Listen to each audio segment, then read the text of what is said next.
ಶುಭೋದಯ, ನಮಸ್ಕಾರ, welcome to Yoyo Kannada. ಬನ್ನಿ ಈಗ ನೋಡೋಣ ಈ ದಿನದ ಪ್ರಮುಖ 5 ಬ್ರೇಕಿಂಗ್ ನ್ಯೂಸ್ಗಳು.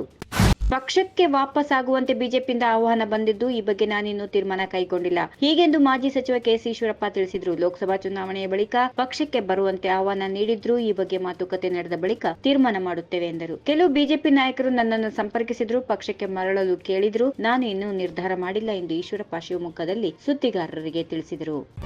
ರಾಜ್ಯದಲ್ಲಿ ಸಿಎಂ ಬದಲಾವಣೆ ಮತ್ತು ಹೆಚ್ಚುವರಿ ಡಿಸಿಎಂ ಹುದ್ದೆ ಸೃಷ್ಟಿ ಬಗ್ಗೆ ಚರ್ಚೆ ಆಗುತ್ತಾ ಇದ್ದು, ಈ ಬಗ್ಗೆ ಪ್ರತಿಕ್ರಿಯೆ ನೀಡಿರುವ ಗ್ರಾಮೀಣ ಅಭಿವೃದ್ಧಿ ಸಚಿವ ಪ್ರಿಯಾಂಕ್ ಖರ್ಗೆ, ಸಿಎಂ ಡಿಸಿಎಂ ಹುದ್ದೆ ಕೇಳೋದು ಎಲ್ಲರಿಗೂ ಹಕ್ಕಿದೆ, ಆದರೆ ಎಲ್ಲಿ ಕೇಳಬೇಕು ಅಲ್ಲಿ ಕೇಳಬೇಕು ಎಂದಿದ್ದಾರೆ. ಸಿಎಂ ಡಿಸಿಎಂ ಹುದ್ದೆ ಕೇಳುವ ಹಕ್ಕು ಎಲ್ಲರಿಗೂ ಇದೆ, ಆದರೆ ಎಲ್ಲಿ ಕೇಳಬೇಕು ಅಲ್ಲೇ ಕೇಳಬೇಕು, ಮಾಧ್ಯಮಗಳ ಮುಂದೆ ಕೇಳಿದ್ರೆ ಆಗಲ್ಲ, ಹೀಗೆಂದು ಖರ್ಗೆ ಹೇಳಿದರು. ಸಿಎಂ ಡಿಸಿಎಂ ಹುದ್ದೆ ಕುರಿತು ಬೀದಿಯಲ್ಲಿ ಚರ್ಚೆ ಮಾಡೋದು ಸರಿಯಲ್ಲ. ಈ ರೀತಿಯಲ್ಲಿ ನಾವು ಮಾತನಾಡಿದ್ರೆ ನಮ್ಮ ಕಾರ್ಯಕರ್ತರಿಗೆ ಕೆಟ್ಟ ಸಂದೇಶಗಳು ಹೋಗುತ್ತವೆ, ಎಲ್ಲವನ್ನ ಹೈಕಮಾಂಡ್ ತೀರ್ಮಾನ ಮಾಡುತ್ತದೆ ಎಂದರು. ಮೋದಿ ಎಂದರೆ ಹಿಂದೂ ಧರ್ಮ ಅಲ್ಲ, ಆರ್ಎಸ್ಎಸ್, ಬಿಜೆಪಿ ಮಾತ್ರವೇ ಪೂರ್ತಿ ಹಿಂದೂ ಧರ್ಮವಲ್ಲ. ದೇಶದಲ್ಲಿ ಬಿಜೆಪಿ 24 ಗಂಟೆಗಳ ಕಾಲ ಹಿಂಸೆಗೆ ಪ್ರಚೋದನೆ ನೀಡುತ್ತಿದೆ ಎಂದು ಲೋಕಸಭೆ ವಿಪಕ್ಷ ನಾಯಕ ರಾಹುಲ್ ಗಾಂಧಿ ತೀವ್ರ ವಾಗ್ದಾಳಿ ನಡೆಸಿದ್ದಾರೆ. 10 ವರ್ಷದಿಂದ ವಿಪಕ್ಷಗಳ ಮೇಲೆ ವ್ಯವಸ್ಥಿತ ದಾಳಿ ನಡೆಸುತ್ತಿದ್ದಾರೆ. ಬಿಜೆಪಿಯವರು ಹಿಂಸಾವಾದಿಗಳು. 10 ವರ್ಷದಿಂದ ಸಂವಿಧಾನದ ಮೇಲೆ ವ್ಯವಸ್ಥಿತ ದಾಳಿ ನಡೆಯುತ್ತಿದೆ, ಆದರೆ ಸಂವಿಧಾನ ರಕ್ಷಣೆಗೆ ನಾವು ಬದ್ಧ ಎಂದರು.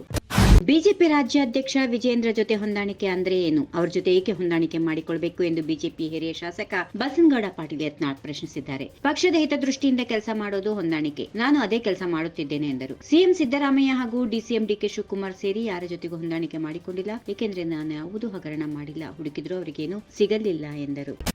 ಮಂಡ್ಯ ಜಿಲ್ಲೆಯ ಜನರ ಆಶೀರ್ವಾದದಿಂದ ಮಾಜಿ ಮುಖ್ಯಮಂತ್ರಿ ಎಚ್.ಡಿ. ಕುಮಾರಸ್ವಾಮಿ ಅವರು ಕೇಂದ್ರ ಸಚಿವರಾಗಿದ್ದಾರೆ. ನಿಮ್ಮ ಪ್ರೀತಿ ವಿಶ್ವಾಸಕ್ಕೆ ನಾವು ಧಕ್ಕೆ ತರದಂತೆ ಕೆಲಸ ಮಾಡುತ್ತೇವೆ ಎಂದು ಜೆಡಿಎಸ್ ಯುವ ಘಟಕದ ರಾಜ್ಯಾಧ್ಯಕ್ಷ ನಿಖಿಲ್ ಕುಮಾರಸ್ವಾಮಿ ತಿಳಿಸಿದರು. ಎಚ್.ಡಿ. ಕುಮಾರಸ್ವಾಮಿ ಅವರಿಗೆ ಕೇಂದ್ರ ಸರ್ಕಾರ ಬೃಹತ್ ಕೈಗಾರಿಕೆ ಮತ್ತು ಉಕ್ಕು ಖಾತೆ ನಿರ್ವಹಣೆಯ ದೊಡ್ಡ ಜವಾಬ್ದಾರಿಯನ್ನು ನೀಡಿರುವುದರಿಂದ ಬೆಂಗಳೂರಿಗೆ ವಾರಕ್ಕೆ 2 ದಿನ ಮಾತ್ರ ಬರುತ್ತಾರೆ. ಇದರಿಂದ ಜಿಲ್ಲೆಗೆ ಅವರು ಬರಲು ಆಗದ ಸಮಯದಲ್ಲಿ ಆ ಜವಾಬ್ದಾರಿಯನ್ನ ನಾನು ನಿರ್ವಹಿಸುತ್ತೇನೆ ಎಂದರು.